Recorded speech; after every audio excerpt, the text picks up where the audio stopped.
이 시간 함께 보실 하나님의 말씀은 로마서 10장 9절에서부터 17절까지 말씀입니다.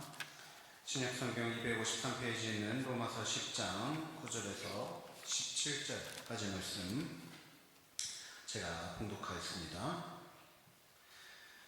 내가 만일 내 입으로 예수를 주로 시인하며 또 하나님께서 그를 죽은 자 가운데서 살리신 것을 내 마음에 믿으면 구원을 받으리라.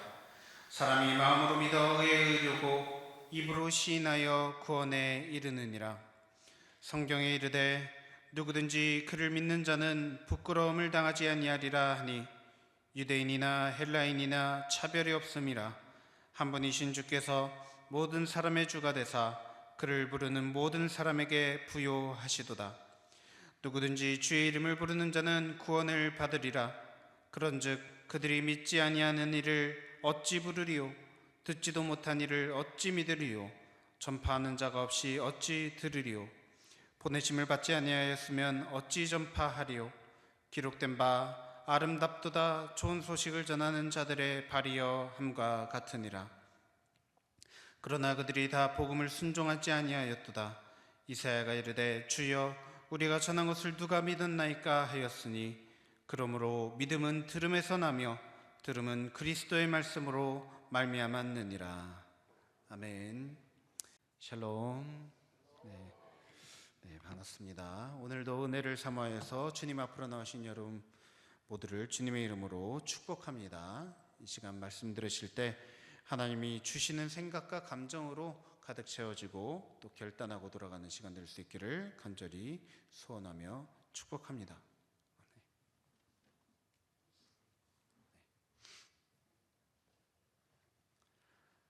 한 20년 전쯤에 우리 한국 교회들에서 많이 불렸던 사람을 보며 세상을 볼 때 만족함이 없었네 라고 하는 그런 가사를 갖고 있는 찬양이 있었습니다. 아마 불러보셨거나 또 들어보신 분들 많으실 겁니다. 그런데 이 가사의 내용을 깊이 생각하지 않고 그냥 흥겹게 부르신 분들이 아마 적지 않으실 겁니다. 사람을 보며 세상을 볼 때 만족함이 없었는데 나의 하나님 그분을 볼 때 나는 만족하였네 라고 고백하는 이 가사가 말하는 바가 과연 무엇이었을까요? 또 이런 찬양을 박수치면서 큰 소리로 입술로 고백했던 우리 신앙인들, 과연 이 찬양을 얼마나 진지하게 삶으로 받아들였는지 한번 생각해 보기를 원합니다. 이 가사에 대해서 생각할 때 우리는 종종 이 사람을 보면서 세상을 본다, 이 말은 이 물질적인 것을 말하는 것인데 하나님만으로 만족한다라는 것은 이제 물질적인 것을 바라지 않으면서 살아가야 되겠다라고 우리가 찬양을 부르면서 결단을 하곤 합니다. 그런데 이것을 우리가 깊이 생각해 보면 우리의 초점이 어디에 맞춰져 있는가? 바로 물질의 유무에 초점 맞춰져 있다는 것을 발견하게 됩니다. 하나는 물질 가득한, 물질이 충만한 그런 삶을 바라면서 살아왔다면 또 다른 하나는 물질 없는 삶으로 만족하면서 살아가겠다 하면서 이 물질의 유무에 우리가 초점이 맞아 있음을 봅니다. 그러니까 우리의 생각이 종종 이렇게 이 물질적인 것에서부터 우리의 생각이 시작된다는 것이죠. 그러면 과연 이 물질 말고 무엇이 있겠습니까? 과연 무엇으로부터 우리의 생각이 시작되어야 할까요? 이것에 대한 답을 오늘 본문인 로마서 말씀을 통해서 함께 찾아가 보기를 원합니다. 앞서 로마서 서론에서 우리는 사도 바울이 이 로마 교회를 향해서 로마 교회 성도들에게 편지를 쓴 이유가 바로 그들 사이에 있었던 이 분열 때문이었다, 이 파벌 때문이었다라는 것을 설명했던 것을 기억하실 겁니다. 로마 교회에 둘로 나뉘어져 있었던 성도들, 바로 유대인 성도들과 또 로마인 성도들, 그 사이에 있던 그 갈등을 풀고 올바른 가르침을 주기 위해서 쓴 편지가 바로 로마서 있어서였다는 것을 설명드렸습니다. 그렇다면 그들 사이의 이 갈등은 과연 무엇이었습니까? 그 갈등의 원인, 바로 이것이 옳다, 저것이 옳다 하면서 이것이 옳은데 왜 너희들은 그렇게 신앙생활하냐, 그렇게 신앙생활하면 안 된다 라며 서로를 비난하고 정죄하는 모습, 바로 이것이 그들 사이에 있었던 분열의 정체였습니다. 그래서 사도 바울은 권면을 할 때 특히 이제 로마인 성도들, 헬라인 성도들의 이 편을 더욱더 들면서 권면을 하는 것을 봅니다. 그런데 이것은 우리가 기억해야 될 것은 사도 바울이 로마인들을 더 사랑하고 유대인들을 싫어해서 이렇게 권면을 한 것이 아니라 이 로마인은 로마인 나름대로의 가르침이 필요하고 또 유대인은 유대인 나름대로의 가르침이 필요한 것인데, 지금 로마 교회의 상황은 유대인 성도들이 로마인 성도들에게 이 무작정 이 유대인의 가르침, 유대인들에게 필요한 그 규칙들을, 그 잣대들을 들이밀고 있기 때문에 이 로마인들의 편을 조금 더 들면서 권면을 한 것입니다. 당시 사도 바울이 유대인 성도들을 책망한 것은 그들의 믿음이 너무 율법적이었다라는 것입니다. 율법적이었다라는 말은 이 삶에서 지켜나가야 될 규칙들을 너무나도 많이 강조했다는 것입니다. 유대인들에게 해당되는 규칙도 있고 또 이방인들에게 해당되는 규칙도 있지만 그 규칙들을 정말로 반드시 지키면서 살아가야만 올바른 신앙생활을 하는 것이다 라고 주장했던 것이 바로 이 유대인 성도들이었습니다. 그들의 신앙생활에 있어서 가장 큰 관심, 그들의 생각의 시작은 바로 율법을 지키는가 아닌가였습니다. 사람이 율법을 지키려면 무엇으로 지키는 것이죠? 바로 몸입니다. 우리 몸으로 행하는 것들, 바로 물질적인 것에 해당합니다. 이처럼 물질적인 것을 지키지 않으면은 잘못된 신앙생활이다 라고 주장했던 것이 유대인 성도들의 입장이었습니다. 그런데 생각해보면 로마인 성도들은 이 율법 생활을 시작하기 위해서 신앙생활을 시작한 것이 아니었습니다. 그들이 신앙생활을 시작하게 된 계기가 무엇이었습니까? 바로 예수 그리스도께서 우리를 위해서 죽으셨다가 다시 살아나셨고 그를 믿는 자는 누구든지 영생을 얻게 될 것이라는 이 복음의 말씀을 듣고 시작한 것이 그들의 신앙생활이었습니다. 그러니까 로마인 성도들은 그들의 그 신앙에 대한, 믿음에 대한, 그들의 신앙생활에 대한 그 관심, 그들의 생각의 시작이 바로 다름 아닌 예수님께 있었습니다. 예수님에 대한 믿음이 있는가 없는가, 그것이 그 어떤 것보다도 가장 중요했던 것입니다. 사도 바울은 이 로마 교회 성도들에게 보내는 편지에서 대부분의 경우 바로 이 로마인 성도들의 입장인 바로 믿음이 제일 중요하다라는 것을 여러 차례 강조합니다. 유대인들이 중요하게 여겼던 율법은 우리의 눈으로 바로 확인 가능한 이 물질적인 것이었다라고 한다면, 로마인들이 중요하게 여겼던 이 믿음이라고 하는 것은 우리의 눈으로 볼 수 없는 것입니다. 눈으로 볼 수 없고 영적인 것, 영적인 영역, 바로 하나님의 영역에 있는 것이라고 할 수 있겠습니다.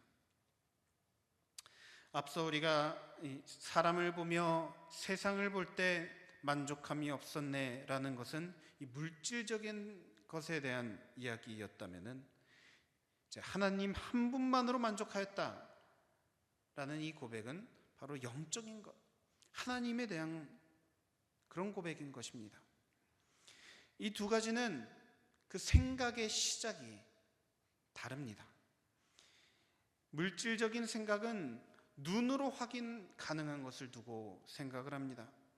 그래서 눈으로 볼 수 있는 것들에 더욱 집중을 하죠. 부유해지는 것, 세상적으로 잘 되는 것, 잘 풀리는 것, 또 신앙생활을 놓고서 판단을 할 때도 이 교회에 열심히 다니고 또 신앙생활 봉사를 얼마나 열심히 하는지, 이러한 것들을 기준으로 놓고 살아갑니다. 그래서 결국 자신이 그 정해놓은 기준에 따라서 이렇게 신앙생활해야 구원받는다, 저렇게 신앙생활해야 하나님께 칭찬받는다 하면서 자기 자신의 그 신앙생활의 열심을 놓고 다른 사람들 앞에서 자랑하거나 또는 그렇지 못한 이들을 향해서 비난하고 판단하고 정죄하는 모습으로 신앙생활을 이어갑니다. 그런데 영적인 것, 하나님 영역에서 비롯된 생각은 과연 무엇일까요? 바로 하나님을 정말로 진실로 믿고 의지하는지, 하나님께서 뭐라고 말씀하시는지, 하나님이 기뻐하시는 것은 무엇인지, 이러한 것들을 생각하는, 모든 것이 하나님으로부터 시작되는 생각을 말하는 것입니다. 이처럼 우리 신앙생활의 모든 것이 하나님으로부터 시작되어야 합니다. 하나님으로부터 시작된 생각, 하나님으로부터 시작된 마음, 하나님으로부터 시작된 감정, 하나님으로부터 시작된 자세와 태도, 이 모든 것이 하나님으로부터 시작된 신앙생활을 이루어가야 한다는 것입니다. 사도 바울이 유대인 성도들을 책망했던 이유가 바로 이것이었습니다. 그들이 주장했던 것은 무엇입니까? 사람들이 구원을 받는 데 있어서 율법을 지키는 것, 율법을 지켜야만 구원을 얻는다. 하나님께서 사람들을 구원해 주시기로 작정하셨고 그 아들을 보내주셨고 그 아들을 죽게 하셨고 다시 부활시키셨고 그 하나님의 아들 예수를 믿기만 해도 구원받게 해주셨다라는 이 복음을 그대로 받아들이지 않고 어째서 자꾸만 이 로마인 성도들에게 율법과 규칙, 이러한 것들을 하나님의 이런 결정하심보다, 하나님이 결정하신 것보다 더 크고 더 중요한 것으로 여기냐는 겁니다. 이것은 오늘날 저 여러분을 향해서도 주시는 이 경종의 메시지로도 들려집니다. 어째서 겉으로 드러나는 신앙생활, 그 겉모습만 놓고 우리가 다른 이들을 정죄와 판단을 서슴없이 하냐는 것입니다. 오늘 보신 본문 9절과 10절 말씀해 보시면 바울은 이와 같이 말합니다. 내가 만일 내 입으로 예수를 주로 시인하며 또 하나님께서 그를 죽은 자 가운데서 살리신 것을 내 마음에 믿으면 구원을 받으리라. 사람이 마음으로 믿어 의에 이르고 입으로 시인하여 구원에 이르느니라.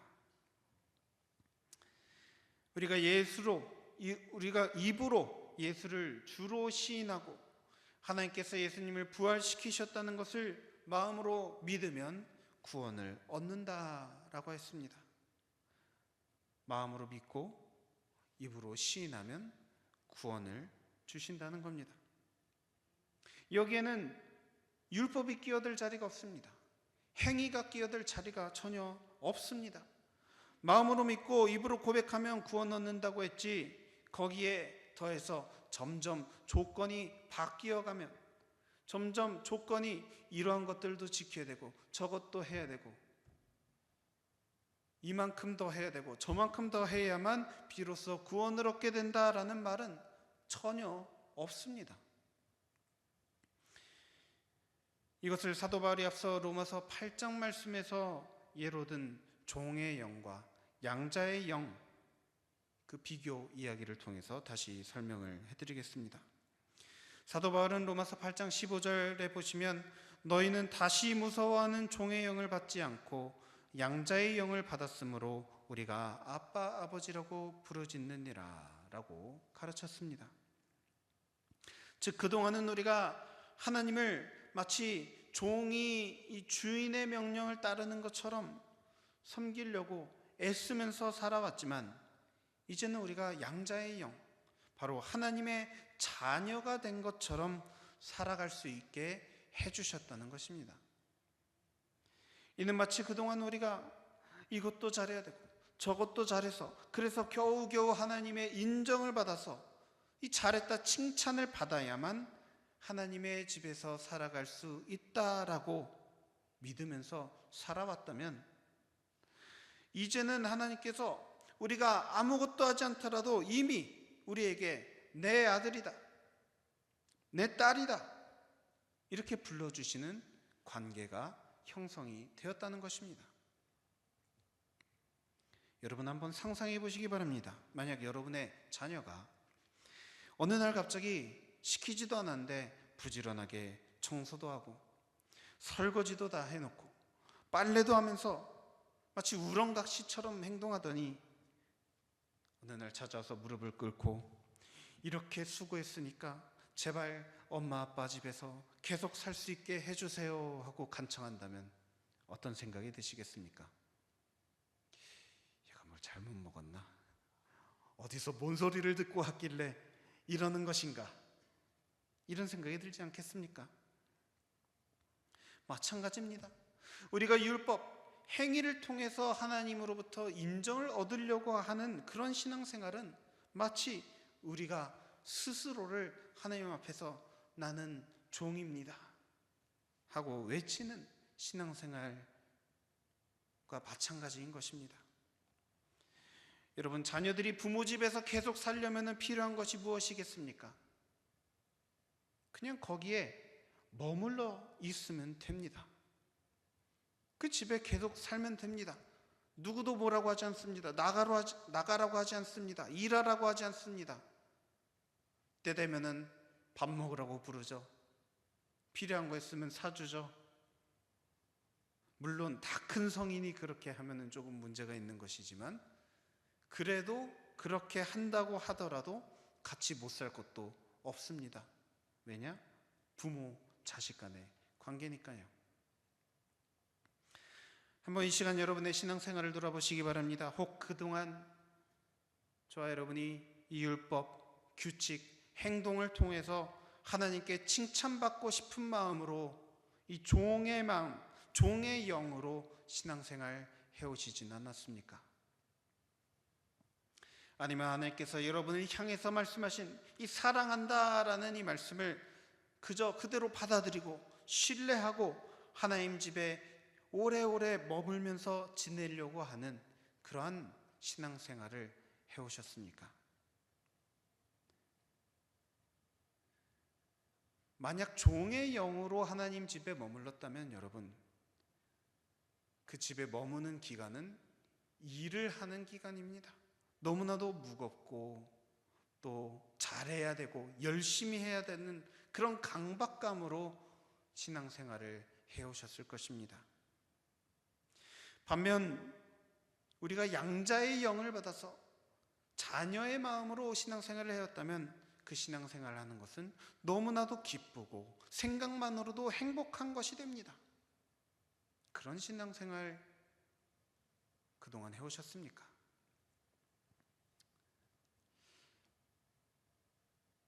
이렇게 생각해보면 신앙생활은 다른 것이 아닙니다. 바로 집으로 가는 것입니다.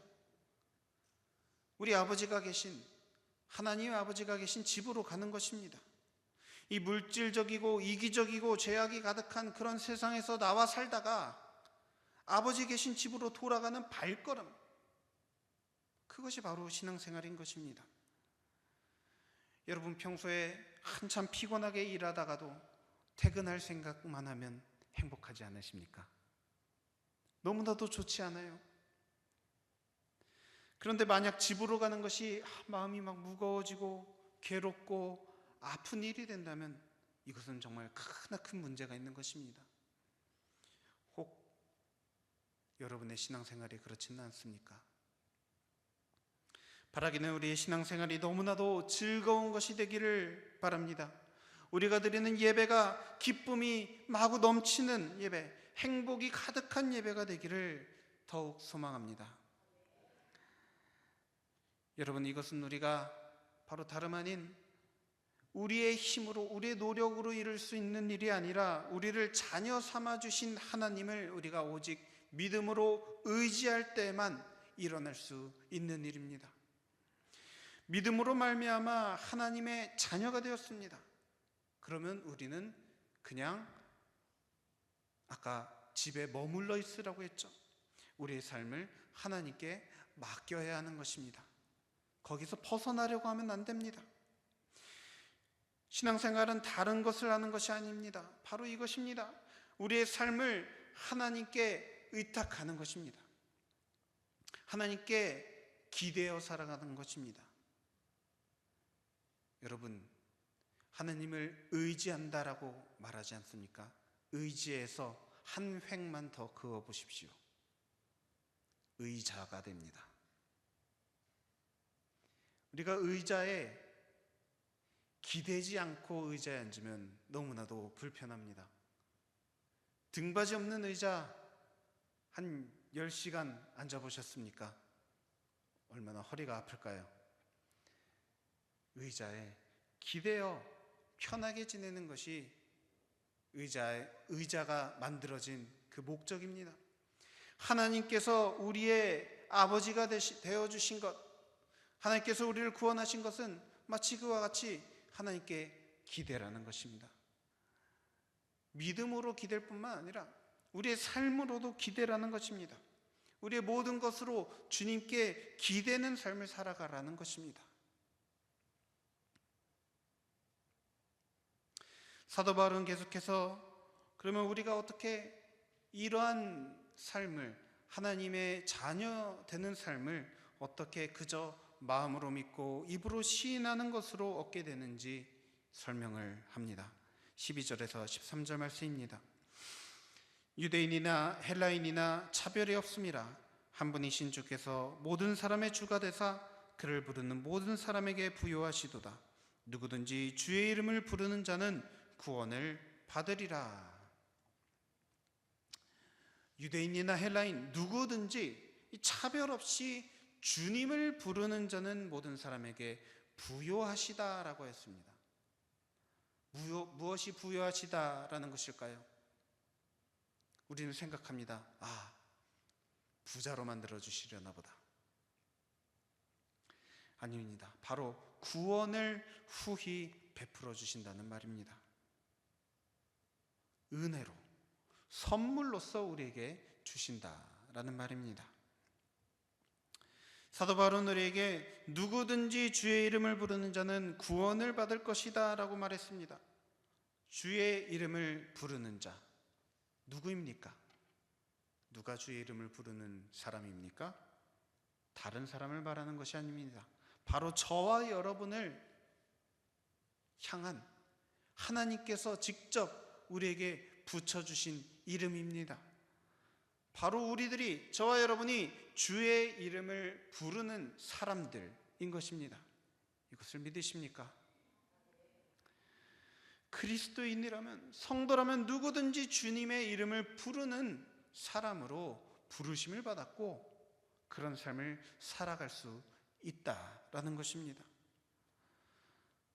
하지만 이것은 그냥 이 음성만, 주님, 하나님, 이것만을, 이 음성만 부르는 것을 말하는 것이 아니란 것을 기억하시길 바랍니다. 우리가 진정으로 주님의 이름을 부르기 위해서는 우리가 주님의 이름을 부르는 자로서의 이 합당한 삶을 살아내야 합니다. 이것은 율법을 지켜야 구원받는다라고 말하던 사람들과는 시작점이 다릅니다. 자, 율법, 규칙을 지키는 것은 그 목적이 내가 인정을 받는 것에 있습니다. 내가 이것을 잘해서 내가 칭찬받고, 내가 이것을 잘해서 높임받아서 하나님께 내 힘으로 나아가는 것이 바로 율법주의자들이 말하는 것입니다. 그런데 주님의 이름을 부르는 사람, 주님의 이름을 부르는 사람으로서 합당한 삶을 살아가는 것은 주님을 믿는다는 사람들이 마땅히 살아내야 될 모습, 그러한 삶을 말하는 것입니다.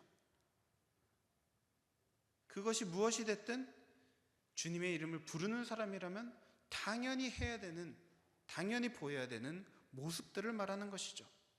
그것은 내가 높아지는 것이 아닙니다.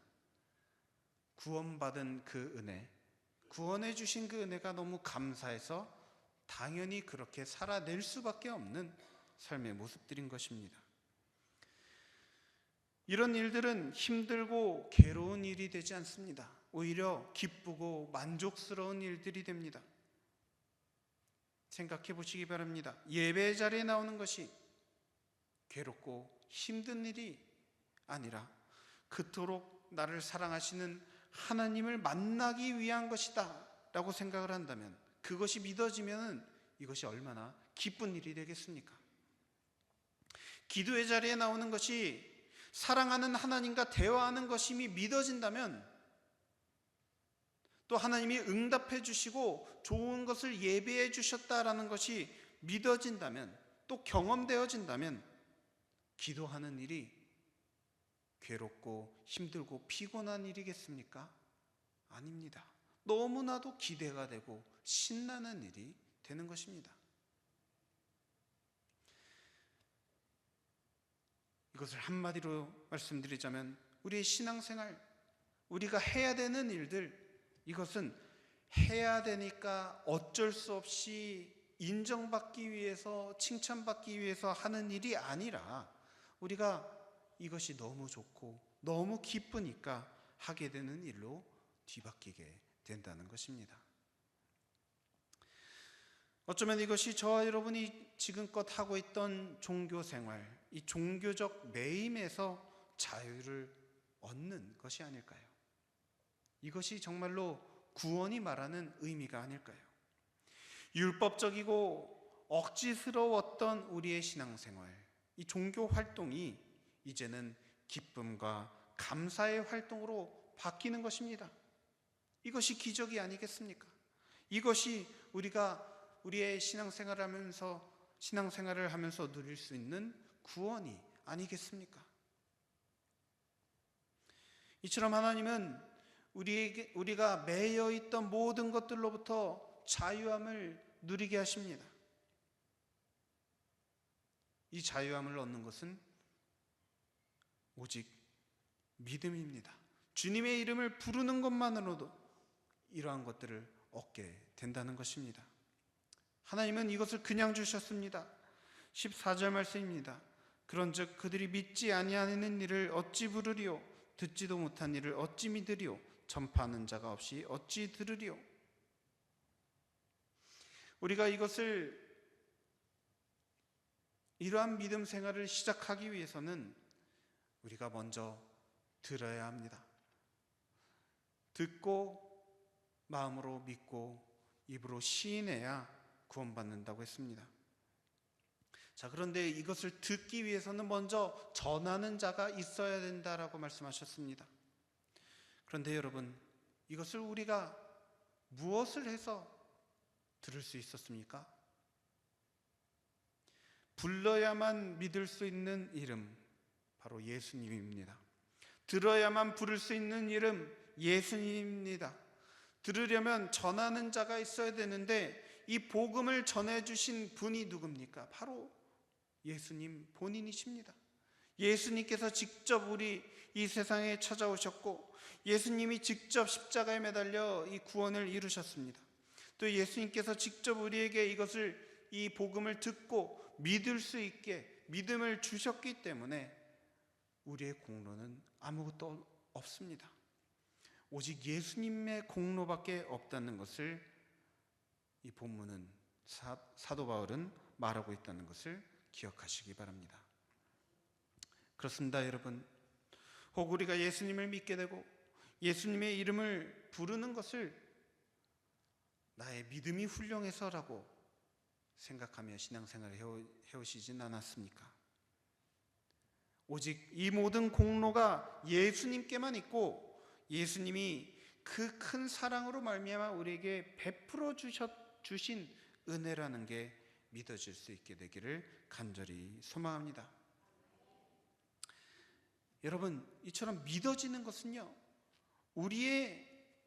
그냥 우리의 마음으로, 우리의 힘으로, 우리의 생각으로 되는 것이 아닙니다. 인간의 말과 인간의 생각과 노력으로 믿어지는 것이 아니라 17절 말씀에 보면 이와 같이 말합니다. 그러므로 믿음은 들음에서 나며 들음은 그리스도의 말씀으로 말미암았느니라. 우리가 우리의 마음 문을 열고 말씀을 들을 때, 하나님의 말씀이 우리를 향해서 전해질 때 그 말씀을 우리가 우리의 마음으로 받아들이면 우리 안에서 하나님은 그 말씀을 믿음으로 바꾸어 주십니다. 그렇기 때문에 먼저 말씀을 듣는 것이 참 중요합니다. 이렇게 설교나 어떤 메시지를 듣는 것뿐만 아니라 우리가 하나님의 말씀인 성경을 읽을 때도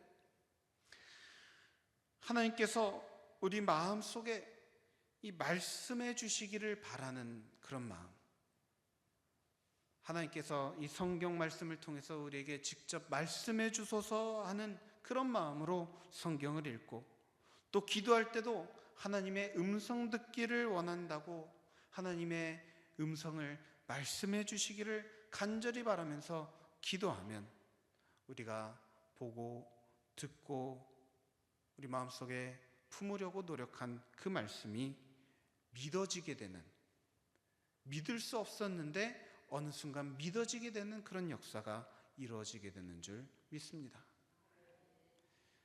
여러분, 이것을 말도 안 되는데 억지로 믿으라고 하는 것이 아닙니다. 강제로 믿으라고 하는 것이 아닙니다.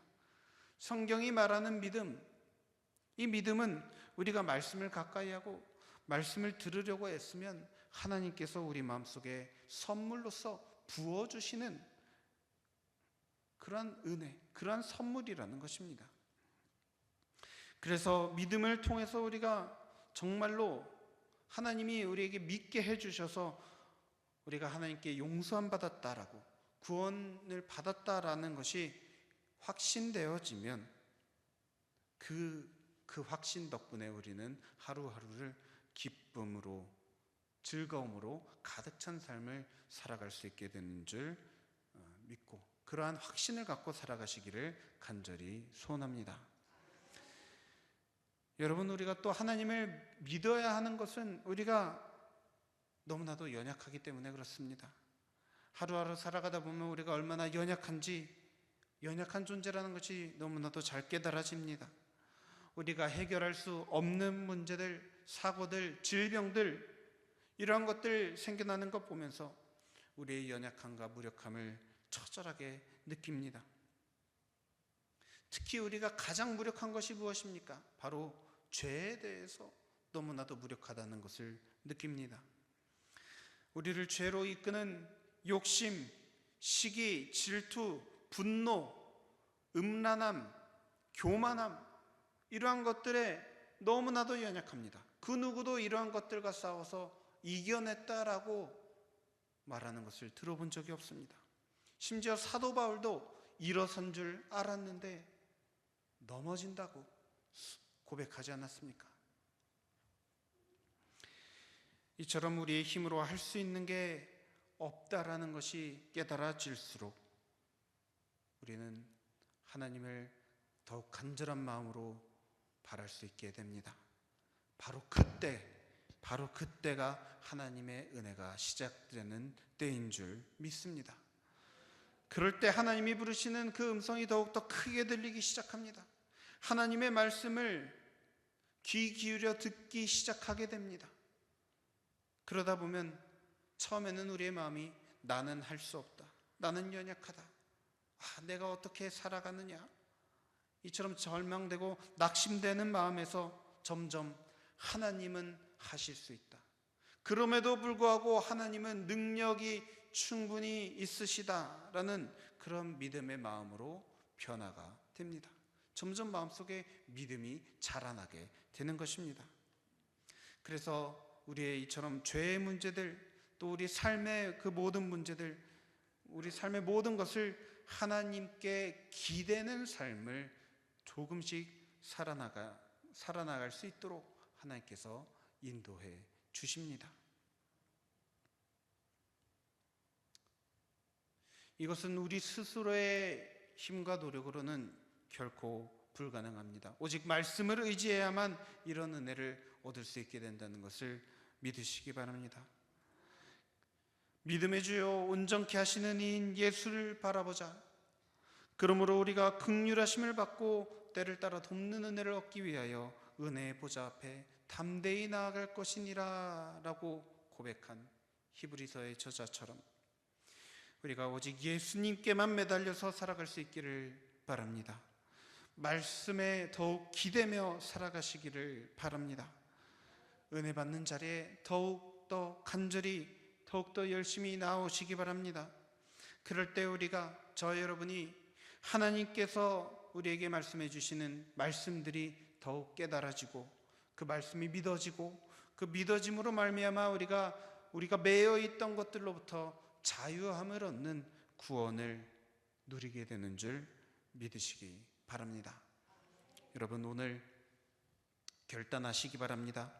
여전히 내 생각과 내 마음이 원하는 대로, 내 감정이 뜻하는 대로 내 자신의 것들에, 내 마음속에 있는 것에 기대면서 살아갈 것인지, 아니면 말씀에 기대는 삶, 말씀이 우리에게 명하시는 삶, 말씀이 가진 그 능력에 기대는 삶을 살아갈 것인지 결단할 수 있기를 바랍니다. 바라기는 이러한 결단을 통해서 저 여러분이 하나님의 구원을 매일같이 경험하는 믿음의 삶 살아가시기를 우리 주 예수 그리스도의 이름으로 간절히 축원합니다. 함께 기도하시겠습니다. 사랑과 은혜가 언제나 충만하신 하나님 아버지, 주께서 먼저 우리에게 찾아오셔서 우리에게 문 두드려 주셨고, 또 먼저 우리에게 말씀해 주셨고, 또 먼저 깨닫게 인도해 주시니 진심으로 감사드립니다. 우리가 말씀을 온전히 믿지 못할 때에도 계속해서 우리에게 은혜를 부어주셔서 마침내 믿을 수 있는 은혜를 허락해 주셔서 감사합니다.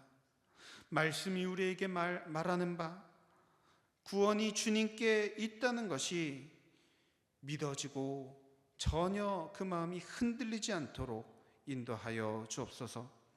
하나님 말씀 앞에 더욱더 간절히 나아가기를 원합니다. 그런 결단의 삶을 살아내기를 원합니다. 부디 우리들로 하여금 이처럼 간절한 마음을 허락하여 주시고 더욱더 담대하게 은혜의 보좌 앞으로 나아가는 우리 모든 성도들 될 수 있도록 인도하여 주옵소서. 감사드리며 이 모든 것을 지금도 살아계셔서 우리 안에서 역사하고 계시는 우리 주 예수 그리스도의 이름으로 간절히 기도드립니다. 아멘.